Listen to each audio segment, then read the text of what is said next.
Community Gardens Coordinator for Garden City Harvest, and recording for me today is Maggie Schaefer. Hi all. Maggie is our intern for the year, so you'll be seeing her around. We are back here at the Providence Garden, which is the unique site that the Community Gardens program manages.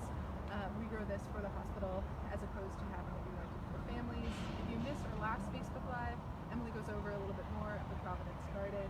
You can find that Facebook Live on our Facebook page under Garden City Harvest or on our YouTube channel, which you can also find by searching Garden City Harvest. And we will be doing these weekly. Sorry for the noise, we're by the highway here. But we will be doing these lives weekly, so tune in every Tuesday at 3 or check them out later as we save them for some gardening tips and tricks. So this week I was going to go over how I deep weed quackgrass in the spring. But we had a lot of heavy rains last night and into today, so our soil is really saturated, and I don't want to do that kind of deep weeding right now because it can be really disruptive to the soil structure. So instead, I'm still going to go over a little bit of identifying quackgrass and sort of what to do, and then talk a little bit more about what's happening in the garden right now. So we're at a really fun time of the year. So we'll start with that. Let's go into the garden here. Yeah.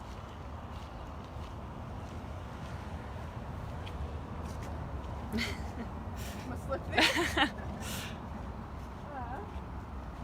So here we are in the garden. You can see it's a lot of empty beds.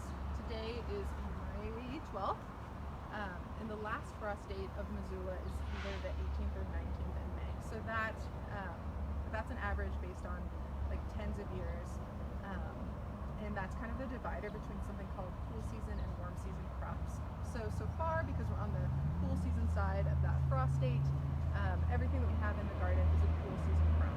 So these crops can withstand light frosts over the night, whereas warm season crops could not. It would kill them, and they can tolerate low soil temperatures. So right now, as we go around the garden, we'll see a lot of we'll see all cool season crops, but also a lot of a family called brassicas. So the family name is Brassica ace. Brassicas make up a big part of what we garden with and what we eat. It's a huge family. So kale, Brussels sprouts, broccoli, cauliflower, bok choy, collard greens, all of these are part of the brassica family. And one really exciting thing about when they're really small right now is that you can see, even though if you're picturing those crops in the grocery store, you have cabbage and then kale, which is like leafy and versus round. Right now, when their baby starts, you can really see how they're related. And one interesting thing is that a lot of the brassica family is actually the same species, but different cultivars. So they're the same crop that was separated years ago, and then selectively bred out to have those qualities, and that is kale, cabbage, cauliflower, and Brussels sprouts are all the same plant, which I think is crazy, but I'm not gonna go too deep into that right now. I am writing a blog about the brassica family, so feel free to tune in to our blog this weekend. They go up on Sundays. If you're not sure what I'm talking about with that, that's our blog on gardencityharvest.org. It's under the real dirt. And we write weekly blogs both on recipes and cooking tips and a lot of gardening tips. If you wanted to subscribe to that, feel free to email me. My email is lauren@gardencityharvest.org. That's LAUREN at gardencityharvest.org. So anyway, I just want to show some of those baby plants to showcase how they look and how exciting that is for me. So behind us here we have some baby kale that we put in. This is the one that I think you can tell apart the most because it has that sort of leafy quality. But if we come over here to this part of the garden,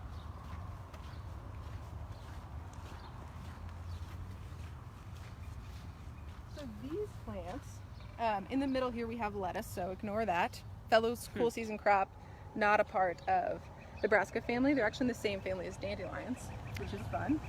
But here, these are cabbages.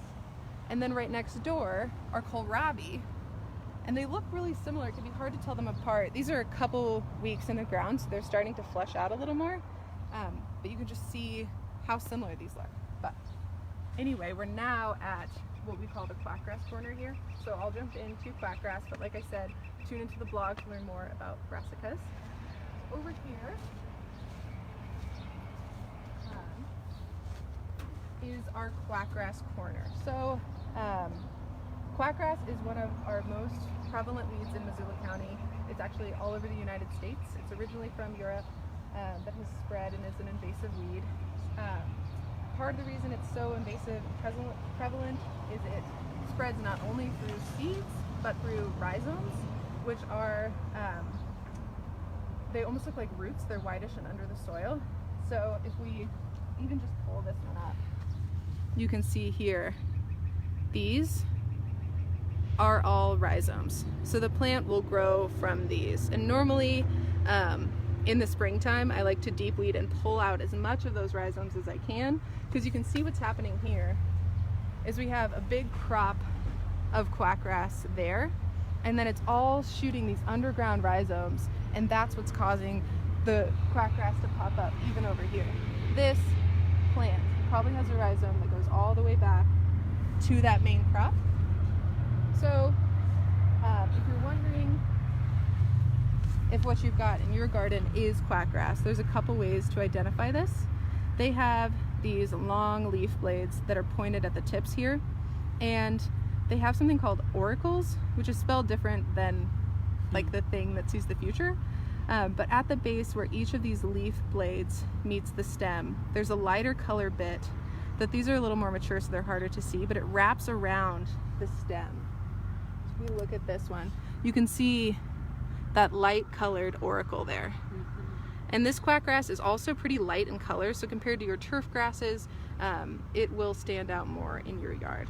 So when we are ready to tackle this, when the soil has dried out a little bit, we're going to use digging forks to turn over kind of the whole thing till it's nice and loose, and then pick up these clumps and try to pull as much of the quackgrass rhizomes out as we can at one time.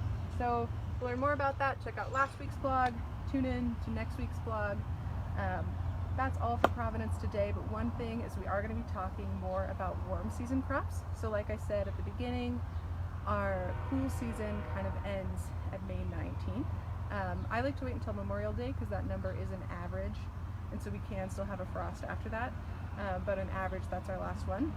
And then we're going to be transitioning to warm season crops. So warm season crops are things like cucumbers and tomatoes and eggplant. So we'll be transitioning to planting those, and Emily is teaching another workshop all about warm season crops. It's called Sun Like It Hot. You can find and sign up for that workshop at gardencityharvest.org under our events page. It will be an online workshop via Zoom, so sign up to get that Zoom link and tune in this Thursday at 5:30. Anyway, we hope to see you Thursday. If not, see you next Tuesday. Thanks.